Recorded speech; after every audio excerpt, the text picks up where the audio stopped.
আসসালামু আলাইকুম রহমতুল্লাহ। ভারতের সাথে একটা রক্তক্ষয়ী যুদ্ধ অবশ্যম্ভাবী।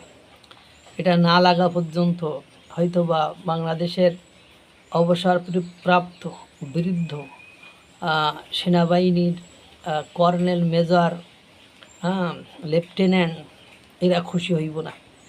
এদেশের বাঙ্গুরা উগ্রপন্থী যারা রয়েছে, গাজওয়াতুল হিন্দ, একটু এদের রক্ত ঠান্ডা হইব না।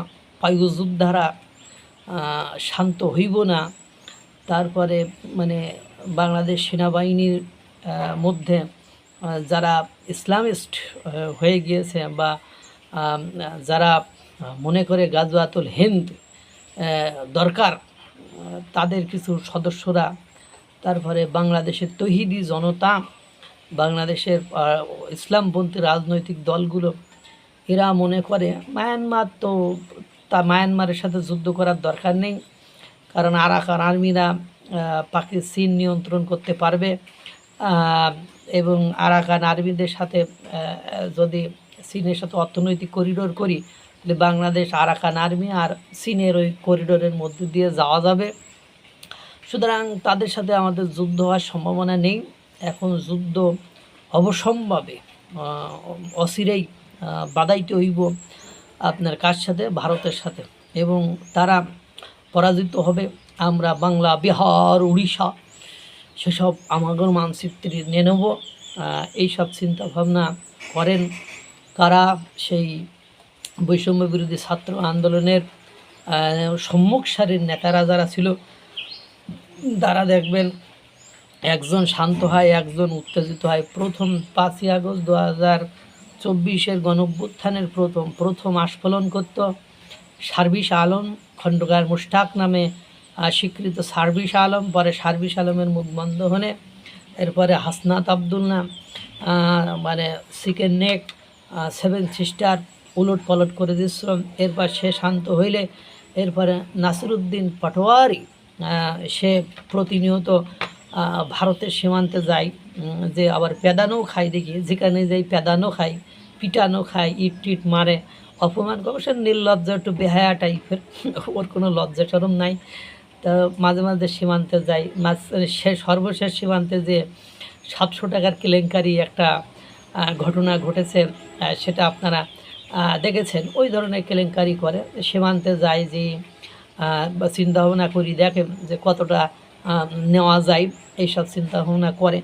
এবার গেল আমাদের অবসরপ্রাপ্ত এখন কর্নেল অলি, কর্নেল আলী, কর্নেল হাসিনুর রহমান, এইসব বিরুদ্ধরা দেখেন না, একজন বলে সাইদিনের জুলাই গণঅভ্যুত্থানের পরে এক বৃদ্ধ অবসরপ্রাপ্ত সেনাবাহিনীর সদস্য, মানে হাঁটতেই যে হাঁপায় যায়, সে বলছিল আমরা 4 দিনে ভারত দখল করে নেব। তারপরে কর্নেল অলি নামে জামাতের নমিনেশন নিয়ে নির্বাচন করে গুহারা হেরেছে। সে প্রতিনিয়ত টক শোতে যে আমাদের ভারতের সাথে যুদ্ধ করতে হবে, গাজওয়াতুল হিন্দ করতে হবে, করতে হবে, তা করতে হবে, ভারতকে মানে কত কিছু করতে চায়। এবং হাসিনুর রহমান তো আপনার পশ্চিমবঙ্গের মমতার ভূমিধস পরাজয়ের পরে তাদের পরামর্শ দেয়, আপনারা বাংলাদেশের কোটি মানুষ প্রস্তুত, আপনারা বিদ্রোহী গোষ্ঠী করেন, আপনারা একটু গোপন আস্তানায় যে প্রশিক্ষণ নেন, যুদ্ধ করতে হবে, আমরা সাহায্য করার জন্য আপনারা আছি। এবং পায়ু যোদ্ধা যারা আছে, বলাৎকারীরা, তারা তো পলাশবাড়ির সেই রাম মন্দিরের ঘটনার পরে মাইকে তো বলেছে যে 1 কোটি লোক নিয়ে হিটিয়ে লং মার্চ করে তারা ভারত দখল করে নেবে। তাই এখন দেখা গেল সব কিছু মিলায় ভারত অবশ্য কোনো কিছু বলে না, তারা যুদ্ধ টুদ্ধ করতে চায় না, তারা শান্তশিষ্ট ধীর, ওই যে মানে ধীমান রাঘবের দাস। আমি একটা বিভীষণের প্রতি মেঘনাদ কবিতার একটা লাইন আছে, যেখানে বিভীষণ তার ভাইপো কে বলে, মেঘনাদকে বলে, ধীমান রাঘবের দাস আমি, কী করে তাহার কথা, এরকম আর কি ফেলিব, এরকম একটা লাইন ছিল। তা ধীমান রাঘবের দাস আমি বলছেন, তা ধীমান মানে বুদ্ধিমান, তা রাঘব, এখানে রাঘব মানে রাম বোঝাইছে। তো এখন কথা যে ওরা হলো ধীমান বুদ্ধিমান, মানে স্থির বুদ্ধি সম্পন্ন, উত্তেজিত নাই। আর এলো গরুর মতন ফাল পড়াপাড়ি হাম্বাহাম্বি করা পাবলিক। এরা যখনই লাগবা বাবা বুঝতে পারবা তোমাদের যে বাপ বড় ভাই পাকিস্তান পেহেলগামের ঘটনার পরে বুঝতে পেরেছে যে ঠেলার নাম বাবাজি কাহারে কয়, শুধু ফালই পাড়ে আর প্রতিনিয়ত মাইরি খেয়ে যায়।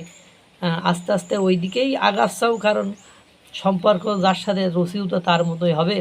দেখতে থাকুন, অবসম্ভাবী যুদ্ধ যা অবশ্যই ঘটার কথা, সেটা শুধু মুখে মুখেই আপাতত রয়েছে, ওই পর্যন্তই সীমাবদ্ধ থাকলে ভালো। আর সামনে আগাইলে পেছনের চামড়া উঠে যাবে বলে আমার মনে হয়। আল্লাহ তাআলা সকলকে ভালো রাখুক, সুস্থ রাখুক। আসসালামু আলাইকুম ওয়া রাহমাতুল্লাহ।